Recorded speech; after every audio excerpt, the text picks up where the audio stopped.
Noong bata pa ako, madalas akong sabihan ng aking mga lolo't lola at maging ng aking ama't ina na magtabi-tabi kapag may mga bagay akong ginagawa na maaaring makasakit sa mga nakapaligid sa atin na hindi natin nakikita.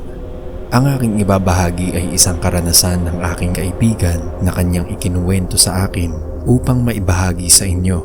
Nakatira sila sa isang probinsya sa Mindanao. Doon sila namumuhay ng payak at masagana. Ang kanilang pangunahing pamumuhay ay ang pagtatanim. Mayroon silang malawak na taniman ng gulay at mga prutas na mismong silang buong pamilya ang nangangalaga. Sa gitna ng taniman, nakatayo ang kanilang bahay, malayo sa mga kapitbahay. Tila ba namumuhay ka sa kagubatan dahil ang makikita mo lamang ay ang mga pananim. Sa gabi ay purong simoy lang ng hangin, kalaskas ng mga dahon at ang paminsang kahol ng mga aso.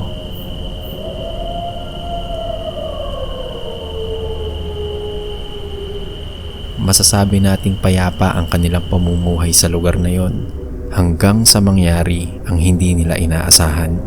Isang araw ng Sabado, nang mapagpasyahan ng mag-anak na mamitas ng bunga ng kalamansi at sabay nito'y magtabas na rin ng mga damo at ng mga tangkay ng puno. Magkakasama ang aking kaibigan na nung panahong iyon ay mga nasa 8 taong gulang pa lamang, kasama ng kanyang ama, ina at ate.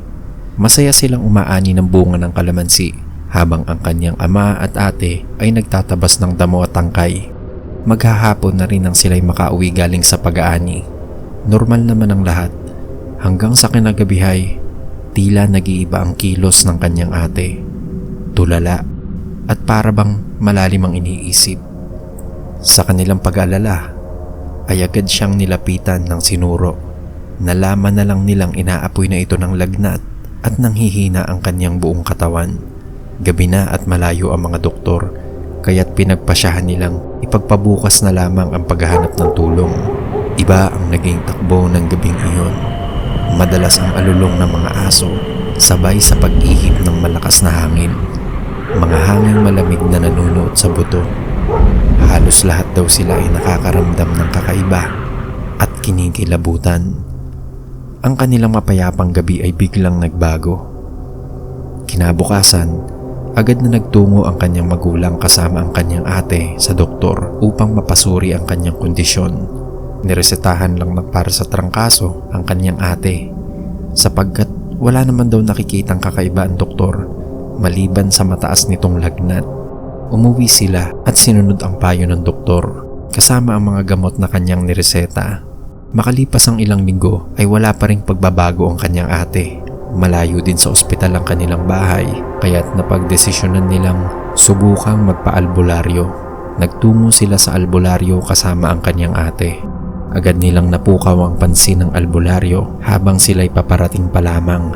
Bakas na sa pangangatawan ng kaniyang ate na may kakaibang nangyari sa kanya. Matapos ang ilang orasyon ay sinabi ng albularyo na may nagambala daw silang lamang lupa habang sila'y may ginagawang mag-anak sa paligid ng bahay.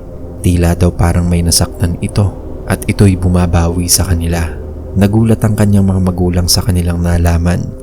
Halos hindi gumagalaw ang kanyang ate sa mga panahong iyon at nakatulala lamang ito.